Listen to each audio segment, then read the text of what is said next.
Hi, everybody. Welcome to week one of the National Football League 2021 regular season and welcome to another. Let me just do that again as long as I've stumbled 5 times in the first take. Coming down in 3, 2. It's the drinking that threw me. Coming down in 3, 2, 1.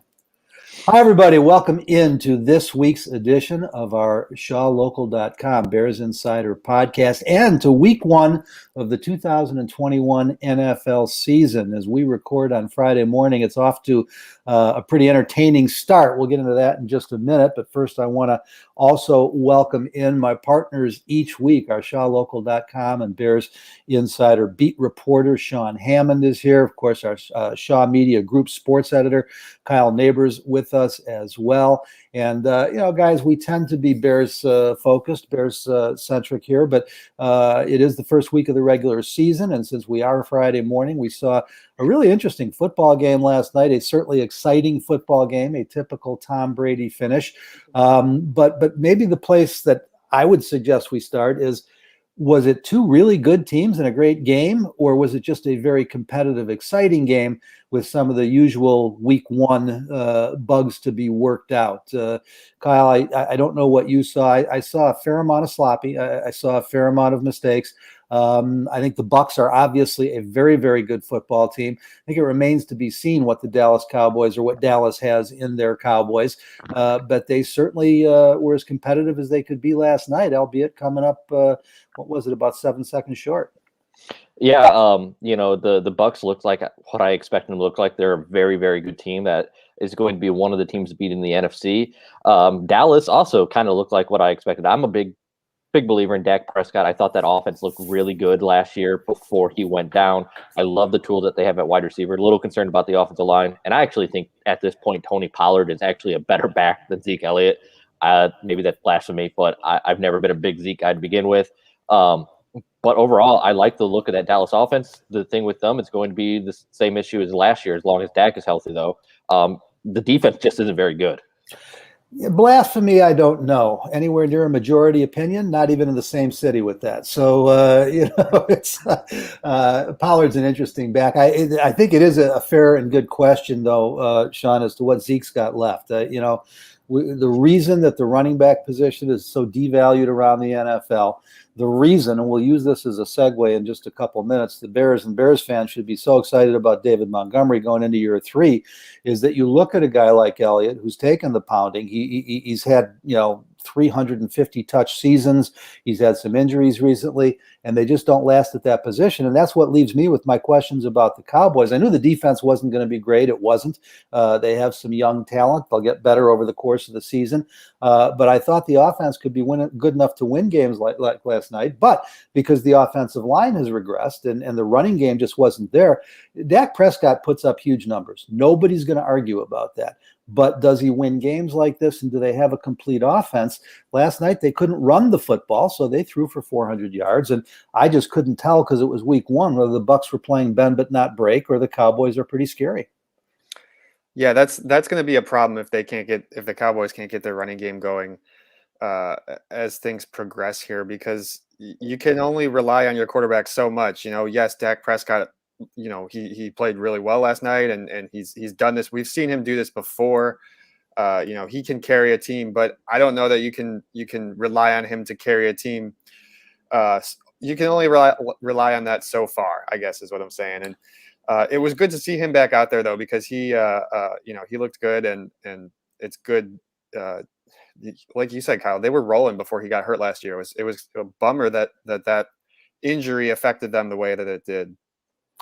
Well, guys, I think that, maybe the what should I say, the fork 30, if you will, only the writers in the group will know what that is. But the exclamation point at the end of the conversation of that game with the excitement, Tom Brady is, what is he now, 78 or 82? Or, I'm not even sure anymore.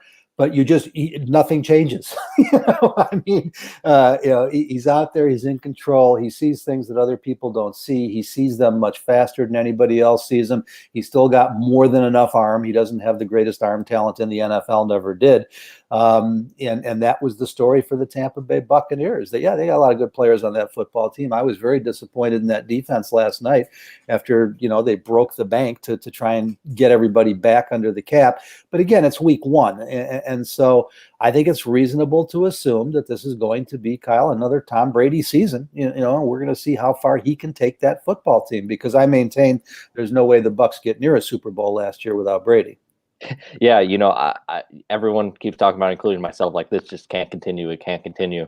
At the beginning of last year, maybe the first 6, 7, 8 weeks of the season, I kind of started to think, Tom Brady's slipping. The age is finally starting to catch up with him. In the second half of last season, throughout the playoffs, he played incredibly well. I mean, better than I ever expected him to play in a Tampa Bay Bucs uniform. And last night, I mean, he was slinging it out there.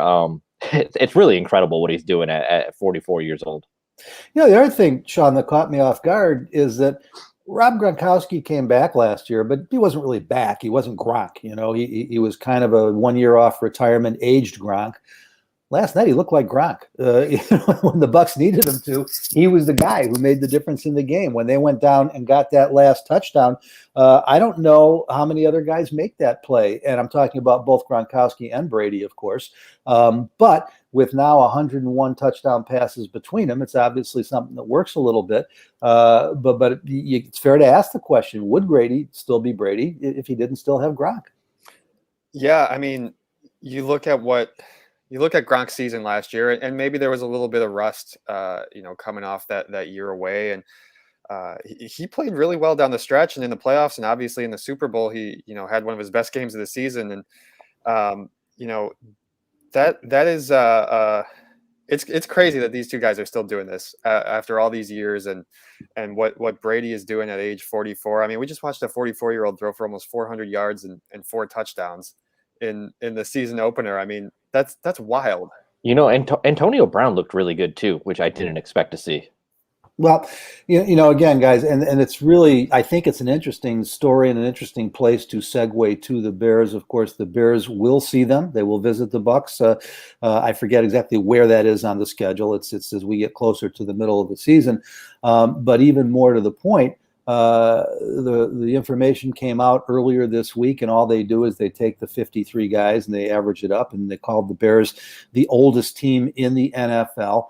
They are by average age. They are not the oldest team in the NFL. When you have a 39-year-old tackle and a 35-year-old tight end, and then here we'll get to the Eddie Goldman injury in a minute. But anybody who thinks that Eddie Goldman isn't going to miss a little time is kidding themselves, because you don't go out and add a 34-year-old defensive tackle and a 32-year-old defensive tackle and Margus Hunt and Damian Square to the practice squad unless you're worried at least the first 2 weeks where you know that Mario Edwards Jr. is down. But we'll get to that more in depth in just a couple of minutes. The point I was going to make is we just talked about not just the 30-somethings, but the 40-something who are still winning titles in Tampa. And so this idea, which I actually just wrote about yesterday, it's at shawlocal.com right now, the aging Bears defense, is there enough? At 30 and 31, which is where all these Bears defenders are, you can still be absolutely at your peak. You can be at your ceiling. Not everybody is. A lot of guys have started to slip by their late 20s by the time they hit 30. We just talked about Zeke Elliott. We don't know how much he's got left in the tank. He's still in his 20s. But it was interesting watching last night, Kyle. The Bucs, at least age-wise. I mean, Jason Pierre-Paul, another 30-something, all over the football field, and Ndamukong Suh. I'm actually surprised that the Bucs aren't older than the Bears. I got to go back and look at that list. These are by 100ths of a year. It's not all that meaningful. But at least week one, the age didn't show up on the Bucs at all. No. Up front, particularly, they looked really good. Not an older guy, but Vita Vea also had another tremendous game last night. They're going to cause some disruptions up front. I think the biggest issue I have for the Bucs, excuse me, allergies are going a little crazy this morning. But the biggest issue I have for the Bucs isn't really their defense. I'm concerned about the running game a little bit. I mean, Leonard Fournette burned out in Tampa last year, or in Jacksonville. I've never been a Ronald Jones guy. Both of them kind of struggled last night. I think if there's one way that the Tampa Bay Bucs fall apart, maybe not fall apart, but struggle in one facet, I think it's probably going to be in the ground game. Yeah, Sean, Leonard Fournette's an interesting kind of test case, if you will, because he came out of LSU with the same kind of scouting report as Derrick Henry, and obviously Henry out of Alabama, but and then bombed out. It wasn't awful in Jacksonville. He wasn't what you expected him to be. Got to the Bucs and didn't make much of an impact, and then he suddenly appeared to arrive somewhere around week 13, week 14 last year. Was very good down the stretch in the playoffs, but then he comes back out last night, and this is an example, I think, Sean, of a young man with all the physical talent in the world, but not the head to match it. And these were some of the concerns in the scouting report coming out of LSU. Not calling him stupid, I'm not calling him a bad guy. He just doesn't seem to have the ability that the great ones have to play at that razor's edge, to get to that peak of competition, 17 times a year in the NFL, and early in his career, not even 8, 9, 10 times a year. So I'm not. He was really good last year in the playoffs. I'm not going to write him off last night, but he did look like, okay, now we're back to where we were. Plus, I have a ring and I got another contract, and so I'm going to go out there and I'll take the ball when they give it to me. I was just, as you were saying that, Kyle, about the running game, I was just looking up the numbers from last year. They were 28th rushing the ball last season, and in yards per game, and 25th in yards per play. So, they were able to overcome that last year. Not saying that you can necessarily, you shouldn't rely on being able to overcome that, but obviously they need to be better in that area. But whatever they were doing was working for them down the stretch.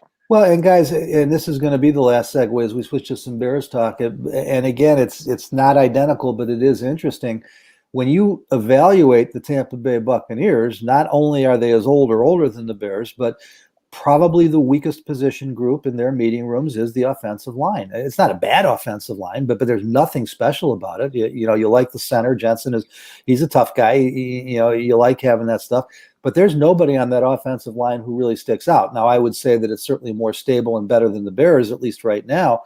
But here's a team that has people too old to still be in the league, has questions on the offensive line, and is the defending champ. And so the point is, these things in and of themselves, which we know the Bears struggle with, are not disqualifiers, at least until you get a few weeks into the season and you see how big the problem may or may not be. Sean, you want to take that? Oh, no, that's all you. Nobody wants to touch it, huh? Go ahead. I mean, there's major concerns on the offensive line. We're gonna find out, I feel, really quickly on Sunday night, considering what we're expecting from this Rams defense this season. I don't think it's going to take long to start to get a feel. Now, the thing I say that. I will caution, because it's going to drive me insane immediately, is everyone's going to want to draw conclusions from week one. Do give it a bit of time. You hear it from the high school level through the college level, all the way to the NFL level, and it's a cliche, but it's true for football. The biggest jump you'll see is from week 1 to week 2. These guys that get some stuff on film. I do expect the Bears offensive line to struggle in week 1. We'll just have to wait to see how they progress into week 2. Yeah, and guys, let me be as clear as I possibly can, so that I feel like I can almost hear the screaming in the streets without even having to check my email and my Twitter. I am not suggesting the Bears are as good as the Bucs. I am not suggesting the Bears are a Super Bowl contender. That's not what we're talking about here. I'm looking at what we saw last night and taking from it, what we might be able to start to form some conclusions about. And I am suggesting that I just think both the local and the national opinion, Sean, on the Bears is too negative. And when I say too negative, people can be as positive or negative as they want in their opinions. But analytically, I just don't think it's accurate. The Bears are not an impressive playoff contender. They're not a team that I see making a run at a Super Bowl. But they just don't belong in the conversation with the bottom feeders at the bottom 5, 8, 9, 10 teams in the league either. There's too much talent on the roster for that.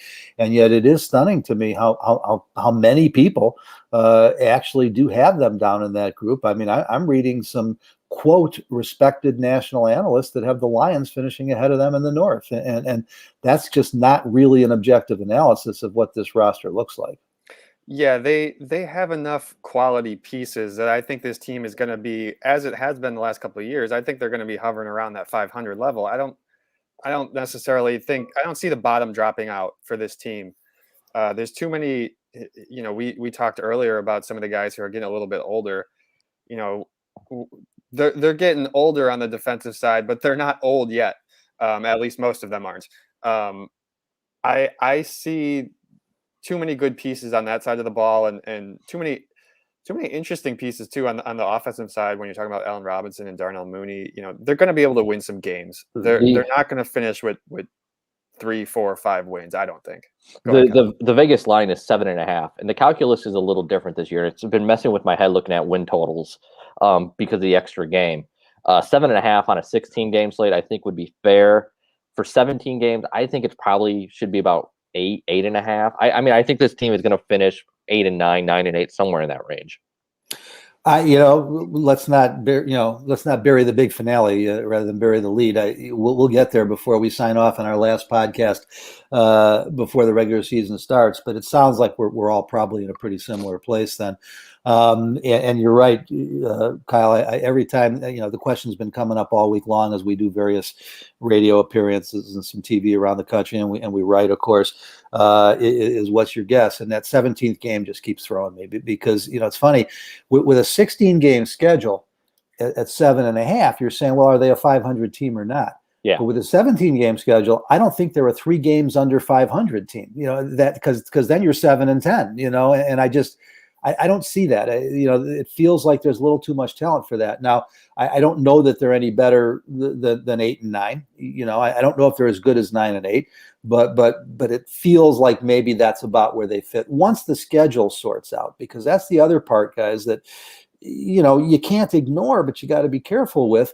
There is no question that before any games are played Sunday, they have the most difficult schedule in the league in terms of the combined win-loss records of their opponents last year, in terms of the number of playoff opponents they faced last year, in terms of the order in which they face them. I mean, everything about it, it's a really nasty schedule. But we see things like what happened yesterday or Thursday, I should say. I gotta be careful when I know people aren't listening to this at the same time that we're recording. Although if you're with us via Twitter or StreamYard or YouTube, you can join the conversation. Just check your box there. It shows you how to get in queue and ask us a question. Throw those questions up there because it has made this podcast, I think, a little more fun the last few weeks. At least it has for us. I hope it has for you. So yeah, if you're with us live right now, be sure and get your questions up there. But where I was going with this is that it's so hard to get your arms around who these teams are. Kyle alluded to it until you get to week 2, week 3, week 4. So, guys, I think as we try and preview Sunday night, which is where we're going next, and I started to talk about, you look at what happened to Baltimore on Thursday, and I've got them as pretty much a surefire playoff pick based on who they are. But they're not who they are anymore. This week, they lose J.K. Dobbins to knee surgery, who is, first-round pick, and they hope their number 1 draft choice. They then lose Justin Hill. I don't know if they've had the surgery yet, but the torn ACLs. And then they go to practice Thursday, and they lose Gus Edwards and Marcus Peters, their number 1 running back and their Pro Bowl cornerback on back-to-back practice reps, both feared with torn ACLs. Well, now you've lost your whole running game, which is what this team does, except for Lamar Jackson. It's really the only thing that lets Lamar Jackson survive at quarterback because he's not an NFL passer. And then you take away your lockdown corner that you made a blockbuster trade for and gave a big money deal to. And now are the Ravens the same team on Sunday that they were on Thursday? So as you start to predict this stuff, Kyle, it just, and that's the nature of the game. But that's how we end up looking silly, because you get out there and you make these statements about how tough the schedule is, and now you see a Baltimore team coming in here. I want to say it's week 8, and it may be a gimme. It looked like a sure loss, and by then it could be a gimme. You just don't know. God, I'd been touting to pretty much anyone that would listen J.K. Dobbins all summer that I thought he was in for just a huge year in Baltimore, and that one really broke my heart to see him go down. They've gone out and signed Latavius Murray. I believe that came across this morning. I think they've had Le'Veon Bell. There's another other old vet in there. I can't remember, but just a sign of how much they're scrambling to try and find something. The NFL is a fickle beast. It's always hard to get a read on teams. It's kind of fun. I'm excited for week 1. And maybe this is a bit selfish, but I'm super excited that the Bears are on Sunday night, because that means all day Sunday. I got the NFL Sunday ticket fired up and can watch, focus on all the other NFL teams and see what they look like and not have to worry about the Bears until Sunday evening. Yeah, there's nothing selfish about that, Kyle. As a matter of fact, that's the only redeeming factor for those of us who have those deadlines Sunday night that we can't even figure out how we're supposed to write before the game is over. But that's our problem. We'll get to that. We'll never get to that probably on this podcast. Nobody wants to hear about it. But yeah, it's always fun when the locals are on in the evening because you get to watch everybody else. And Sean, I think there we can kind of complete the flip over to some Bears talk and all that's going on in Chicago this week. I guess first, before we do, I'd like to once again thank our outstanding sponsor, Heinz Lumber. They've got 11 great locations around the Chicagoland area for all of your building needs, whether you're starting from the ground up or doing some rehab or an addition in the house or just some things on the honey-do list. You can find everything you need to get it done at 11 different locations around the Chicagoland area from Heinz Lumber. With us since 1892 in the Chicagoland area and a great sponsor here at Shaw for quite some time. So our thanks to all the folks at Heinz for helping to make this podcast possible.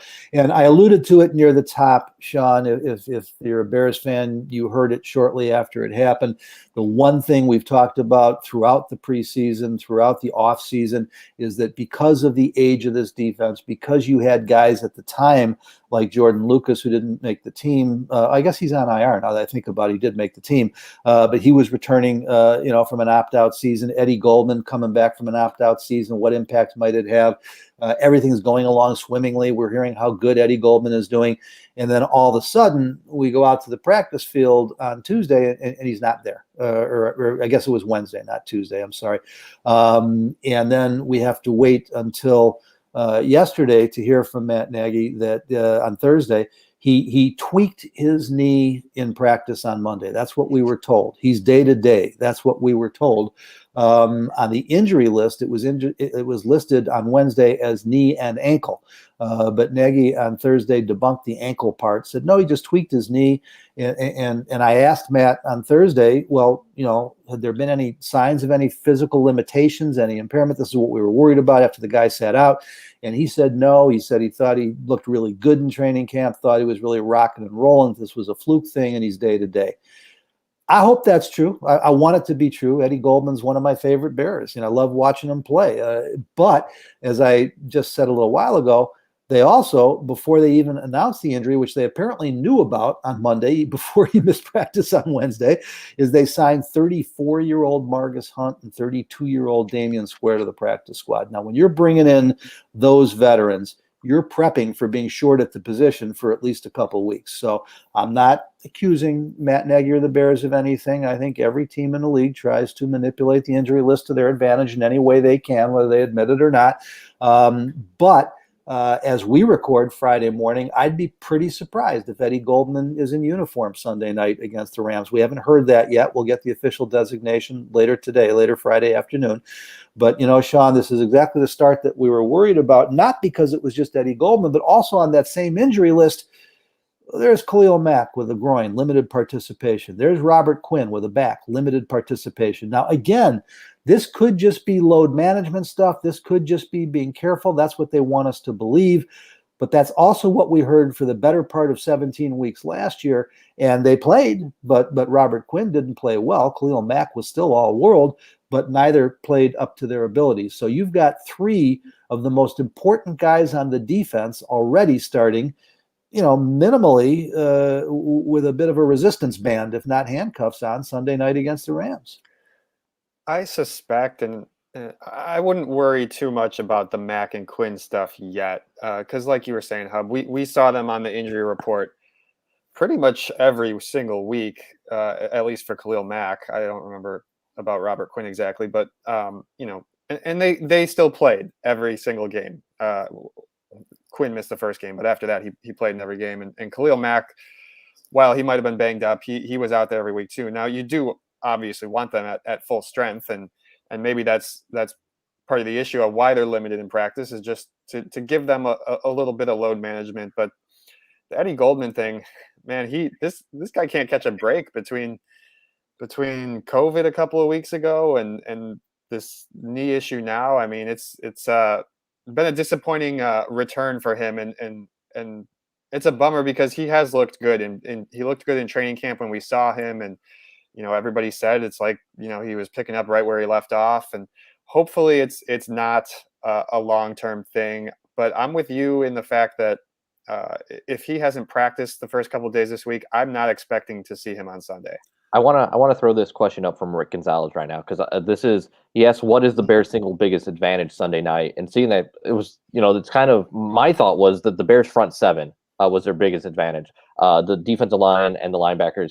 To me, for the Bears to be able to win this game, I don't think the Bears are going to be able to score a lot of points. I think they need to be very good with their front seven. I thought with Eddie Coleman back healthy, with Robert Quinn supposedly in a better headspace, with Khalil Mack ready to go, that their biggest advantage was that they were going to be able to put some pressure on Matt Stafford with against this offensive line.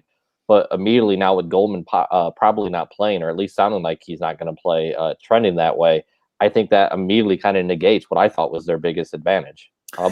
Well, yeah, Rick, I think there's two different ways to take your question, and I'm going to answer it literally the way it's written. What is the Bears' best single advantage Sunday night? Now, to Kyle's answer, though, you could be suggesting, well, which matchups are the Bears, better than the Rams in? And there are some. I'm not saying the Rams are better in every matchup. But to me, when we say what's the single best advantage Sunday night, I think it's that, much like some of what we saw Thursday night with Tampa and Dallas, nobody has seen what the Bears intend to do with their new Olympic sprint relay team. We haven't seen in the preseason probably, I'm going to guess, 50% of their offense, and that was not accidental. We haven't seen what this offensive line looks like. And if you're building a game plan to attack it, and Jason Peters is still capable of giving you at least 40 or 50, if not 60 minutes of Pro Bowl level play at left tackle, we know the interior is much improved. We haven't seen Matt Nagy call plays in the last, 6 games, if you include the playoff game. And again, this is all, and then you turn it around on defense. To Sean's point a minute ago, I'm not terribly worried about Robert Quinn on the list, because Robert Quinn, I thought, was one of the best players, if not the best player in training camp. I mean, he looked great. And so I think they probably are just being a little careful there. And Khalil's going to show up. But to me, when you add the uncertainty of what the Bears are trying to do and what they're able to do, with the fact everybody keeps talking, Sean, about the Rams being the number one defense in the NFL last year. Yeah, they were last year. The Bears were in 2018. How many games did that win them in 2019? Well, the Rams have had a similar situation, and that Brandon Staley, their breakthrough defensive coordinator, was one and done. He's gone. Raheem Morris is a veteran. He'll be okay, but will he have the same magic with these guys that Staley had last year? You don't know that. And then even more to the point, in John Johnson, their Pro Bowl safety, and in Michael Brockers, their longtime defensive tackle, they lost 2 valuable starters. They also, with Ekuben, they lost their 3rd and 4th best pass rushers after Aaron Donald and Leonard Floyd. Is Leonard Floyd really a double-digit sack guy that you have to fear? I don't know that this Rams defense is going to be, at least not in week 1, with their new defensive coordinator, any more impenetrable or predictable than the Bears defense will be. It's hard to sustain that year to year. And we saw that when Vic Fangio left, and certainly I could see the same situation for the Rams. You still got a guy like Aaron Donald there in the middle, and I certainly would be worried about that if I'm the Bears offense. But I'm with you, Kyle. You had mentioned that you thought the biggest advantage for the Bears was that pass rush and getting some pressure on Matthew Stafford, and I do think that's the one area where they might have a little bit of an advantage, and it goes back to what you were saying too, Hub, about not knowing some of these unknowns in week 1. They're still dealing with the unknown of what exactly is Matthew Stafford going to look like in this Rams offense. We talked to Sean Desai about studying both the Lions tape and the Rams tape, and having to sort of envision what those look like together. Yeah, and the piece I left out there, Kyle, is that I forgot that Troy Hill, one of their cornerbacks, is gone too. I mean, this is a different group, and yeah, Aaron Donald is going to make a couple game-changing plays. He's the best defensive player in football, but there's reason to expect the Khalil Mack could make a play or two like that as well, because he's in the conversation with Aaron Donald. Jalen Ramsey is the best cornerback in football, so I don't know that Allen Robinson is going to have a typical A-Rob night. But this gets back to what I was talking about, is that the other starting corner is new. Starting safety is new. And the Bears are going to trot out all these 4.25 40-yard dash guys. And we don't know what that's going to look like. And so, I think that could be a real advantage to the Bears if, in fact, they're as ready as they keep telling us they are. Yeah, I mean, a lot of that comes down to the Bears executing Andy Dalton being what the Bears are saying that he can be this year. But I have the Rams depth chart pulled up over here on the side, and yeah, I'm looking through the defense, and there's not a lot of names that you're used to on this Rams defense. But the thing that really sticks out to me, and the website I'm looking at a website called RLads. It's really good. The way it highlights different stuff. The Rams have mortgaged their future when it comes to first round draft picks. I can't remember how many years now it's been since they've had a first round draft pick, but when you start looking at that defensive depth chart, you really notice it. I mean, there's not a lot of young new talent on this roster on the defensive side, and you start to wonder if they're playing with fire a little bit with the way they depleted the defensive side. Yeah, well, I can tell you, Kyle, it's been 6 years since they've had a first-round pick, and it's going to be 7 because they're not going to have one next year either. So, they spent their second rounder on a wide receiver this year, Tutu Atwell. Then they went out and they brought Deshaun Jackson in. It's like you guys probably had larger needs than getting more depth at wide receiver. Well, and what they did there is interesting, is the exact same thing as the Bears. It's the trend around the league. In Deshaun Jackson, he may be 32 years old, but he is still one of the best sprinters in the league. And the number one thing that jumps off Tutu Atwell's scouting report is that speed. And so it's not, the Bears have actually accumulated more speed than anybody else, but it's a trend that everybody is following. It's the Kansas City Chiefs offense that they all want to run. And what's ironic about the Bears is that they're trying to clone that Chiefs passing game that Nagy helped build, and they stole their improved running game from Sean McVay last year when they switched to more of that outside zone read stuff, and they had some success with it the last 6 weeks of the season.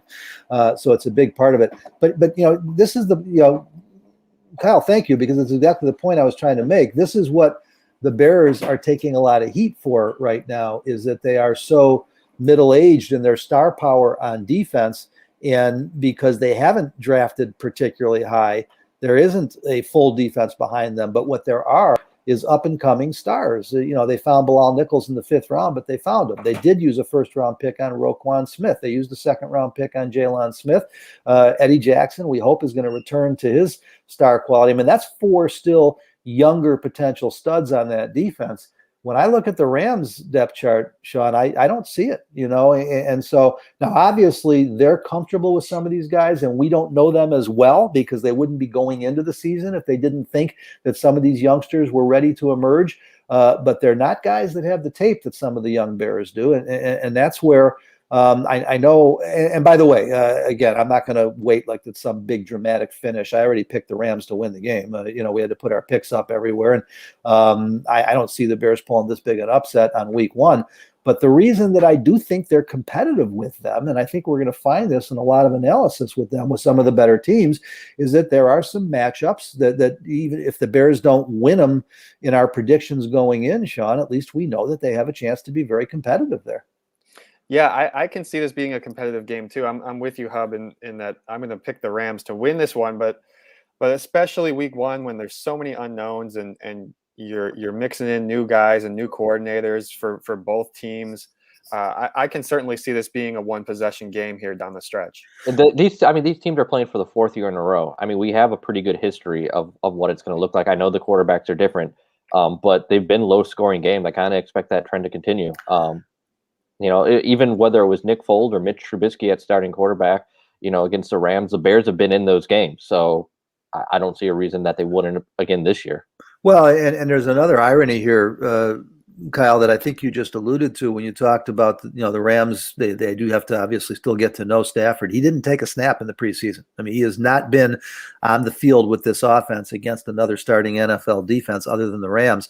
And in a strange way, the Bears may know Matt Stafford better than the better than the Los Angeles Rams do, since they've been playing him twice a year for the last 10 years. And now, when you're as good as Stafford is, because I do think he's one of the best throwers of the football in the NFL, that familiarity doesn't always help. It depends on what Sean McVay is giving him to work with. So now we get back to, is Sean McVay still the flavor of the month amongst these young NFL geniuses? So that's a really fun chess matchup to look at, as far as the chess game. But there's no clear-cut answer to it. So, Sean, I know one of the questions that I've heard more than any other question this week is, now that Matt Nagy has taken the play calling back, will he stick to the run game, which he did not do too often prior to handing the play calling off to Bill Lazor last year. And it was after he handed it off that the running game suddenly began to emerge. I mentioned earlier David Montgomery. You look at this point in the season for who these potential breakout stars are. I think you saw with the Cowboys last night, it could be CeeDee Lamb. I mean, he could be the next big thing at wide receiver. You look at the Bears, and it's not going to be a surprise. We've talked about this. David Montgomery was fourth in the NFL last year in total yardage from scrimmage with over 1,500 yards. But it came on late. I don't think teams were necessarily game planning for him yet. He has a chance to have an all-pro season this year based on the numbers he put up last year, if they use him right with the supporting cast they've now put around him. And yet at the same time, defenses know that, and they're going to be targeting for him. But I really believe, particularly the first half of the season, that the focal point of the Bears offense is going to be David Montgomery, not Andy Dalton or Justin Fields. Yeah, they're going to – I would think that they're going to pound the ball heavily to David Montgomery and get him going early, because, who knows what type of season he can have if he's doing what he did at the end of last year right off the bat. And, I would think that Matt Nagy has learned from some of those mistakes in the past as far as play calling and getting away from the run game. You would certainly hope so now, this many years into his tenure, that, you got to run the ball to open up your entire offense. And you saw what that did at the end of last season. And I just think that, he's gone through this enough times that that's going to be the case, that they're going to stick with that. But, we've seen it before. So who knows, I guess. I mean, Andy Dalton isn't good enough to drop back and pass 40 times. They have to run the ball early. They have to run successfully to give Andy Dalton a chance in this game.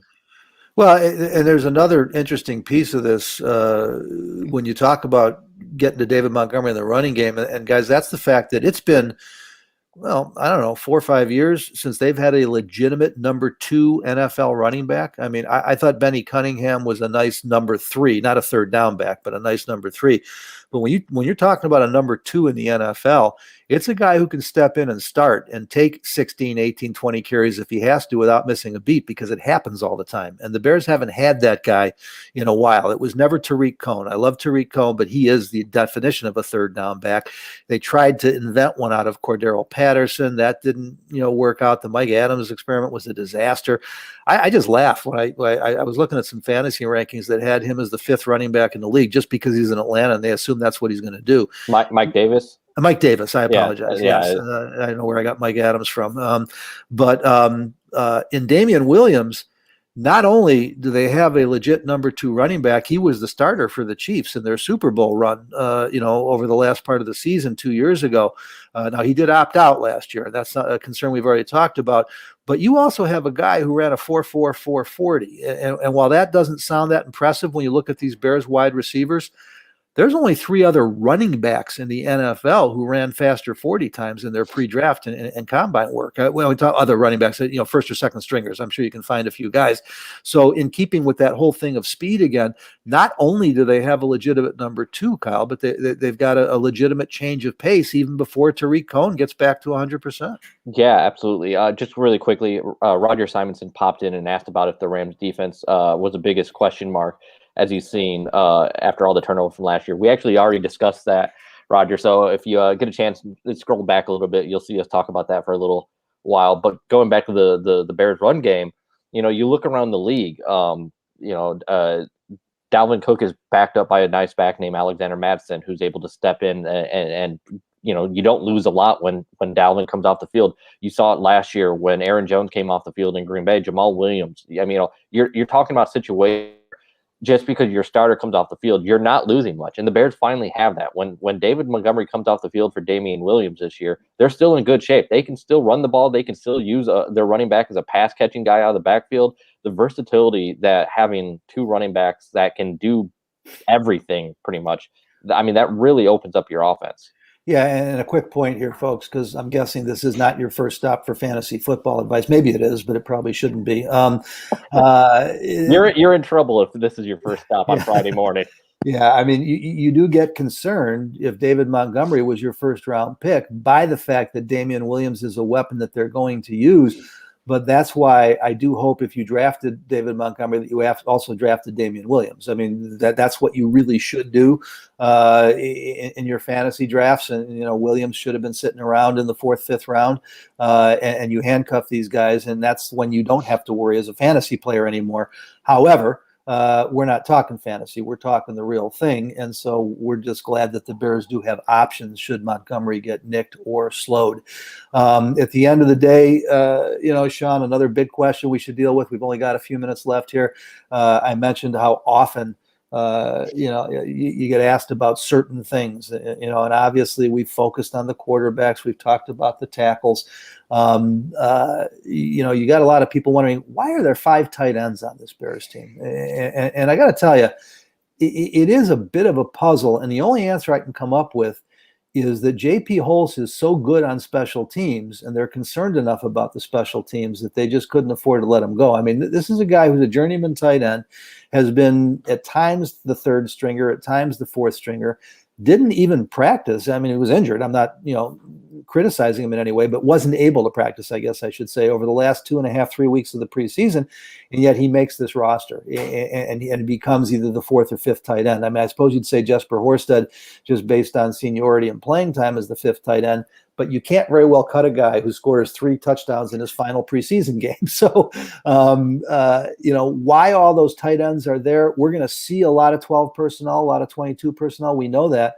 But it's almost always going to be with either Cole Kmet and Jimmy Graham or Jesse James in one of those two. So it is kind of intriguing as to why all those tight ends are still here.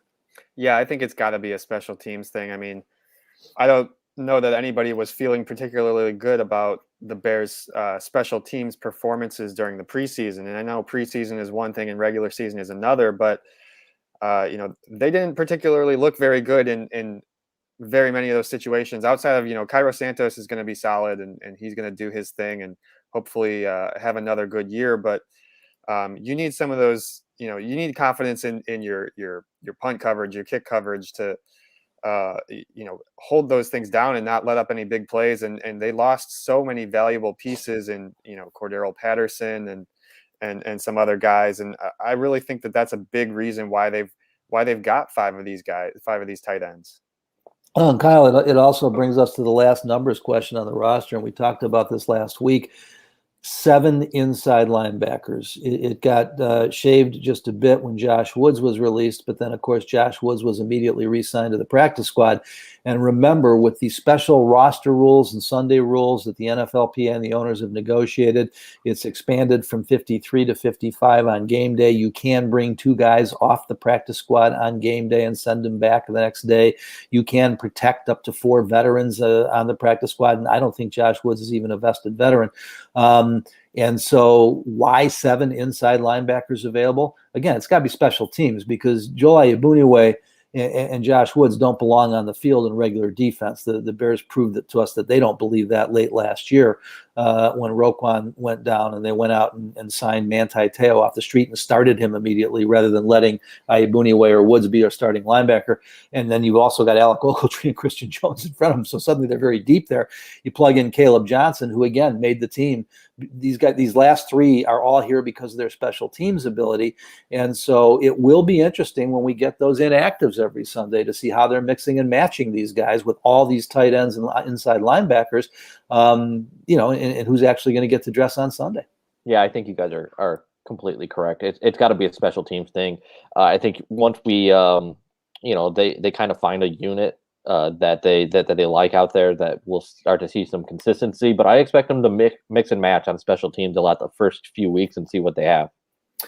Guys, the one drawback to us recording on Friday mornings, and it's the best fit in the NFL schedule, is that Sean and I do have to bust out at a set time to get to Hallis Hall on time for practice, and we are within a few minutes of that. So we are going to have to wrap for this week. We do want to again thank our great sponsors, Heinz Lumber Company, 11 locations around Chicago. Please be sure you get there for all your building needs. Guys, it's prediction time, and I guess we owe everybody a couple predictions. I'm sure folks are wondering what we do think exactly is going to happen Sunday night. And, while I'll change my mind 3 times over the next 2 weeks, we should probably say where we see this season going as well. So as our fearless leader, Kyle, I'll let you kick us off. Well, are we going this week and season predictions? Is that what you said there? Yeah, I think we should. All the predictions, Kyle. Yeah, I will put out the cautionary disclaimer. If you bet money on this and you're listening to the show, you're a fool, okay? But with that said, maybe our prediction helps push you in one direction that you were leaning or another. I don't mean you're a fool for betting. I understand some people really enjoy it. I mean you're a fool for listening to me. But Kyle, they're going to listen to you first. So what do you think? So I'm going to say week 1. I think it's going to be low scoring. I don't think the Bears are going to win this game. I think it's probably going to be 20-13, 17-10. I don't expect the Bears to be able to score a lot of points. Until Andy Dalton shows me something, I'm just not going to believe that he can run this offense or guide this offense. I just don't like what I've seen the last few years out of him when he's been on the field. Season-wise, this team is so hard for me to predict. I feel like like I said, I don't believe in Andy Dalton. I think Justin Fields is going to be on the field relatively quickly. I'm predicting them to win 6 or 7 games. I don't have a great feel for this team, I guess. Sean, what do you think, bud? As far as this week, I've got the Rams winning 24-17. I think it'll be a relatively low-scoring game as well, as Kyle said. But I think they'll put a few points up on the board. As far as the season, I got the Bears at 7-10. I think it's a tough schedule, and I'm just not really sold on Andy Dalton really being able to elevate the offense much. Well, guys, I actually had it in the papers, as you know, as Rams 23, Bears 16. But after watching the opener Thursday night, I was reminded of how these first couple of weeks go and how tough it is to get your arms around where some of these teams are. So I'm not changing the outcome. I'm just going to add a touchdown to each. I just think that the offenses, and this actually is a little unusual with all the change, could be a little bit ahead of the defenses, because in the Bears case, I'm just worried about how close to 100% all the 30. Oh, do we lose Hub? I think we might have lost him. His bold prediction of a lot of offense apparently just was too much for YouTube and Twitter to take here. See if we get him back. They said enough of that. Well, I think we lost him completely. We might have to wrap this one up ourselves, Kyle. Are we getting up back here? Hello. Yep. Hey, there you are. Guys, I apologize because I never lost anything. I heard you talking about me being gone and thought that I had deserted you and gone to some deserted island somewhere, but that's life in cyberspace. I better wrap it quick, though. We may be getting a warning from somebody on that. So all I was saying, guys, is I just, after Thursday, I'm adding a touchdown for each team. So I originally had it Rams 23, Bears 16. I think it may be more like, Rams 30, Bears 23. I do think the Rams just have more known firepower on offense, but I am going to diverge from you on our other prediction. It is 7.5 in Vegas. You guys apparently both just went under. As I said, I don't see the Bears as being 3 games under 500. I think there's too much talent for that. I'm not going to try and predict injuries. I'm not going to try and predict, age and guys rolling down the back of the hill. We'll see. We'll know by the first few weeks. But as you know, I always enjoy being a little bit different. I got the Bears winning 10 games. I got them at 10-7. I think at the end of the year, I use the Ravens as an example. I don't see the schedule, being as daunting. It'll be tough, but I don't know that it's going to be as difficult as it looks right now. And I think, and again, the important caveat, with extreme luck on health, without losing any of your key people, I do think that the Bears could win 9 or 10 games. So I'm going to say 10-7 and let everybody start laughing and throwing darts and, put up your Hub bullseyes right now. We'll see what happens. Guys, that is all. Well, we lost him again, so I'll wrap it up in case that is all we have time for. Sean and Hub do have to run out and get to Hallisall. We appreciate everyone that's joined us over the off season. We're looking forward to getting into week 1 with you. We will be back next week to talk Bears. For Sean and Hub, enjoy week 1, everyone.